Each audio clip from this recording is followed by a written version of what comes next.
Paz do Senhor Jesus, queridos alunos do curso de obreiros, os aspirantes a presbíteros do nosso Ministério Fama, pastor Flávio, professor da disciplina Livros Históricos, com muita alegria que eu me dirijo a vocês, com o objetivo de estar aí gravando a nossa última videoaula, fazendo aqui o fechamento do que nós estudamos durante esse trimestre, melhor dizendo, durante esse semestre, né?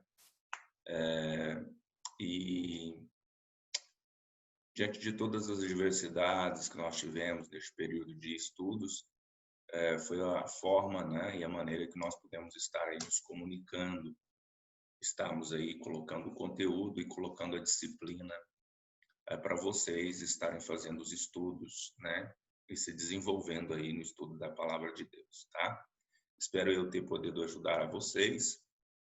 E nós vamos hoje para a nossa última aula, falando de um livro que compõe o compêndio dos livros históricos, né? O livro que dá fechamento aos livros históricos, no que está à sua disposição dentro da cronologia escrita, né, da Bíblia Sagrada. Livro este que é o livro de Esther, tá bom?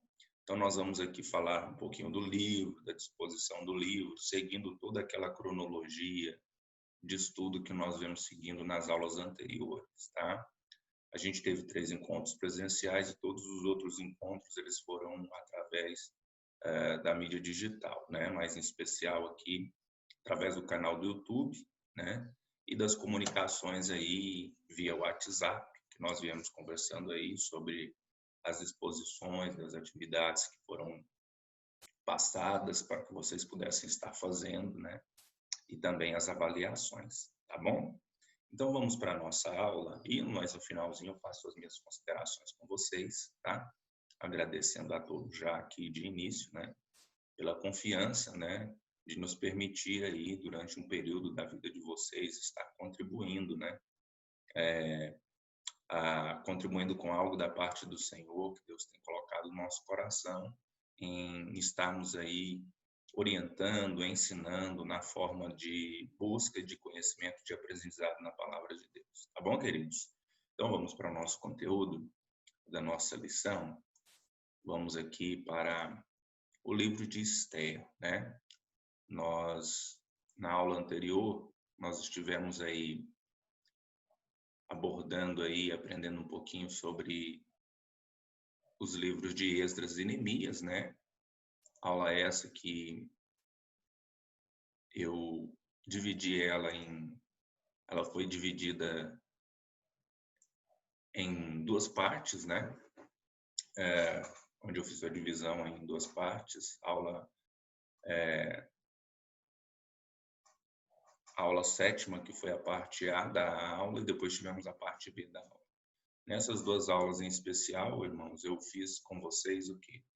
Eu apresentei a metodologia de avaliação, né, e o material de avaliação para que vocês pudessem estar aí fazendo as avaliações, fazendo os exercícios para que nós pudéssemos estar fazendo o lançamento das notas, tá? Mas no finalzinho dessa videoaula eu vou reforçar com vocês, tá? E onde estarei disponível pegando esses trabalhos, tá? Que o meio que nós estamos utilizando é o próprio WhatsApp, ou então o nosso e-mail, tá bom?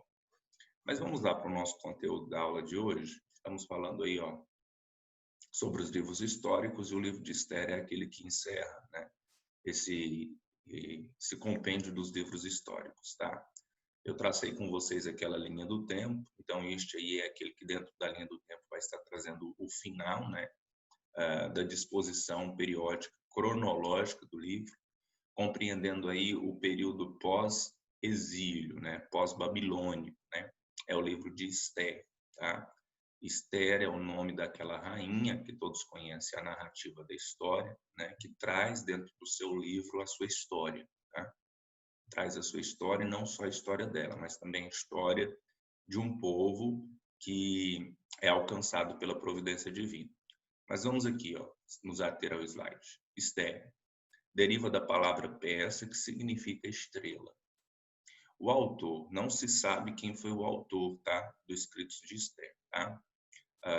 Cogita-se os nomes de quem? De Mordecai, né, um personagem também que vai estar dentro do livro, mas os últimos capítulos, da forma como se refere a ele, parece desqualificá-lo como autor. Então, quando se lê os últimos capítulos do livro de Esther, parece que há uma desqualificação que diz respeito a perceber Mordecai como autor. E a tradição judaica também vai atribuir os escritos, né, de Esther, sendo talvez, provavelmente, os escritores Esdras e Neemias. O que eu devo levar em relação a essa temática sobre o escrito? Não existe um consenso, tá, sobre quem escreveu o livro de Esther. Então, não existe um consenso em comum para dizer realmente atribuída a Mordecai ou a Esdras e Neemias. A tradição vai se referir que a Esdras e Neemias, mas estudiosos, historiadores vão estar aí dizendo que Mordecai é o escritor do livro. Tá? Não existe um consenso, então fiquemos, pois, com essa afirmativa, tá? E não se sabe quem realmente escreveu o livro, a autoria do livro. O tempo de ação é algo muito importante de nós frisarmos aqui. Tempo de ação do livro, né?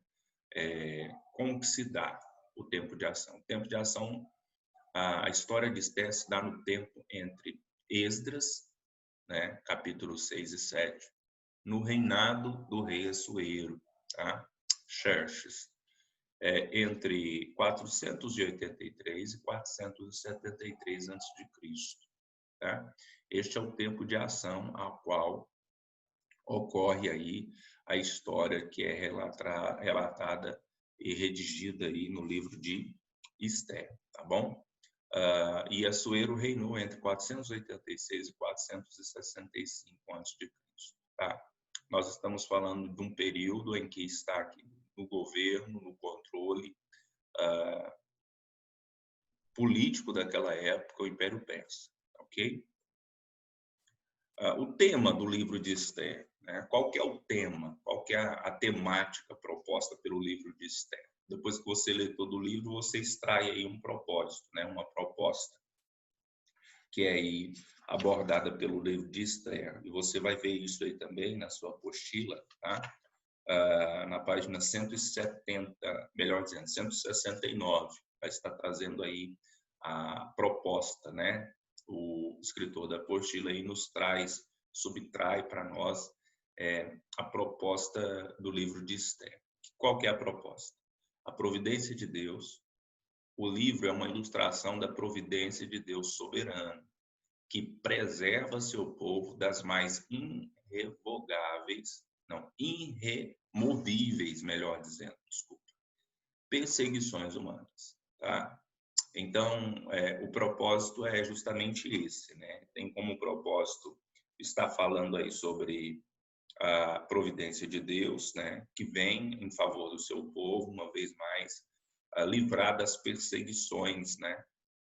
Levantadas pelos seres humanos, pelos governantes dentro de qualquer período. E a narrativa de Esther vai justamente nos apresentar uma vez mais a providência de Deus, o livramento de Deus para com o seu povo, né? Livrando dos problemas, da perseguição, livrando até mesmo da extinção. A forma de o Senhor agir nas narrações do livro de Esther tira as dúvidas por causa da ausência da palavra Deus. Ele confirma sua presença nos eventos, principalmente orientando Mardoqueu e Esther, dando livramento aos judeus. Tá? Isso que eu acabei de falar com os irmãos está aí na apostila 169, falando do propósito, tá? Do livro de Esther. Né? Duas figuras muito interessantes. Existe uma ausência aí no que diz respeito ao termo, a palavra Deus, mas as ações que são ações presentes na vida de Mardoqueu e também na própria vida de Esther, são ações que têm essa conotação de um agir e de um mover de Deus com o objetivo de cuidar, de livrar do povo da nação de Israel. Tá? Nação de Israel, o que ocorre? A nação de Israel, nem todos os israelitas saíram aonde era território dominado pela Babilônia, eles voltaram para Jerusalém, né? Quando Ciro decreta, né, e libera os israelitas para retornar, nem todos retornam. Muitos ficam ali servindo, né, dentro do império, prestando serviços dentro do império, tendo algumas vantagens e benefícios, e ali eles ficam e a nação, como todas as outras nações, começam a crescer e se desenvolver ali dentro do império persa. E a gente vai ver que há um grande levante, né, para que este povo, o povo de Deus, venha a ser perseguido. Dentro da narrativa do livro vocês vão perceber isso. Mas tudo isso ocorre por consequência do povo, tendo ele a concessão e a liberdade de voltar. Eles não voltaram para Jerusalém, eles ficaram, né? Pós o cativeiro babilônico e pós também o decreto de Ciro, liberando os israelitas para retornar para sua terra natal, para Jerusalém, eles ficam ali. E ali eles começam a viver e a se desenvolver. E mais à frente vai haver as perseguições, as quais vão estar sendo registradas no livro de Esther, tá? E a gente vê aí o propósito do livro justamente apontar esse cenário, a gente vê esse cenário da permanência dos israelitas ali, a presença deles dentro do império, e a gente vê também o livramento da parte de Deus, né? Agindo por através de Mordecai e da rainha Esther. O esboço do livro, tá? O esboço do livro é a construção, como ele está construído. Ele está construído entre 10 capítulos com 167 versículos, tá? E vão tratar de quê? Aqui está uma divisão breve do livro, tá? Que vai estar tratando do assunto. O livro de Esther pode ser didaticamente dividido em 3 blocos que têm 3 assuntos específicos dentro de cada bloco. Nós temos a festa de Assuero, tá? Onde nós vamos ter a narrativa da festa da rainha Vasti e tal, capítulo 1 e capítulo 2. Aí, posteriormente, nós temos a festa de Esther, que é do capítulo 3 ao capítulo 7. E, posteriormente, nós vamos ter lá no capítulo 8, capítulo 10, a festa de Purim. Então, podemos dividir em 3 grandes momentos aí, fazendo a divisão dos capítulos por seções de blocos, esses 3 assuntos: a festa de Assuero, a festa de Esther e a festa de Purim. Tá?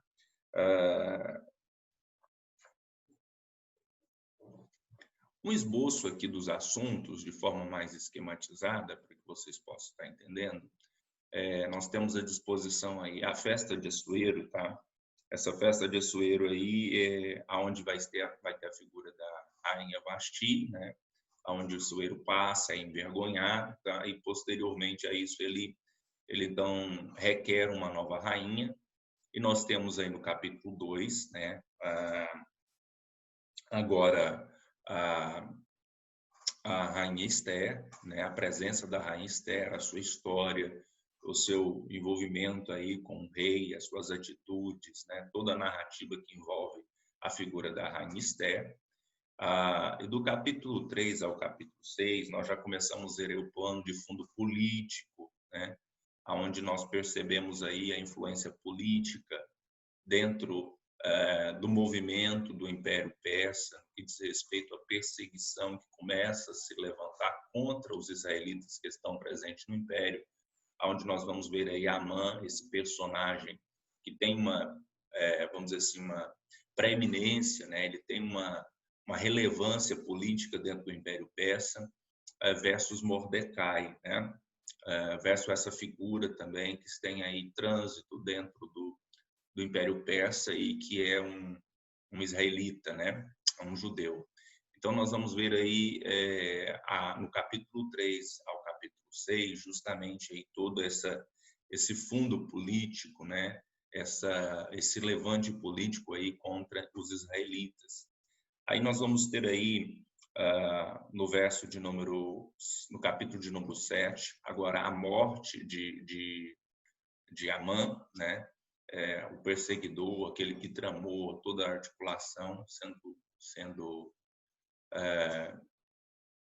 tendo o seu fim trágico, né? Morrendo da maneira que ele queria que os israelitas viessem a morrer, né? Tramando contra a morte de Mordecai.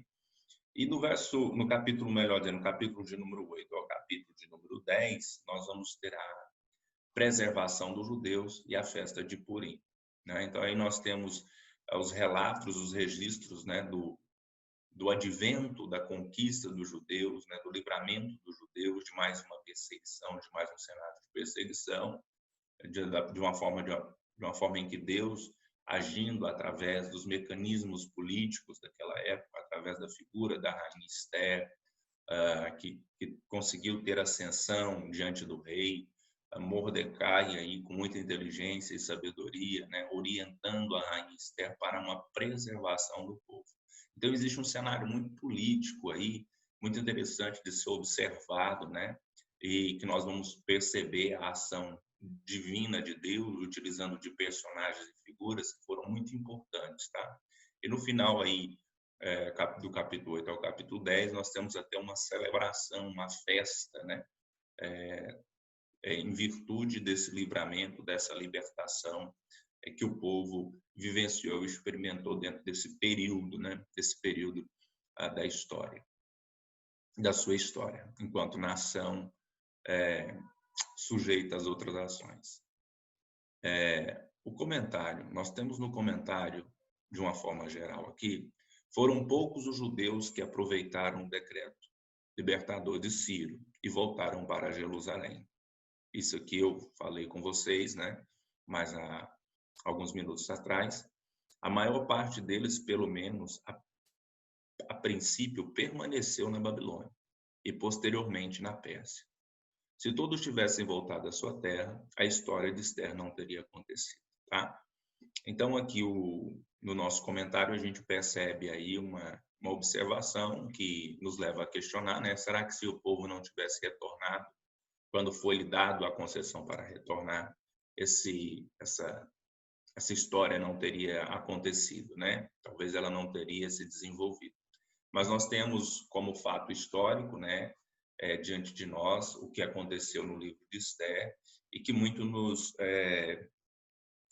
fortalece enquanto uma leitura a partir de um olhar de fé, a providência, o cuidado de Deus em todas as coisas, em todas as situações, em todos os momentos, a qual se faz necessário a presença do Senhor, Ele estará sempre presente. Tá bom, queridos? Em síntese geral, tá?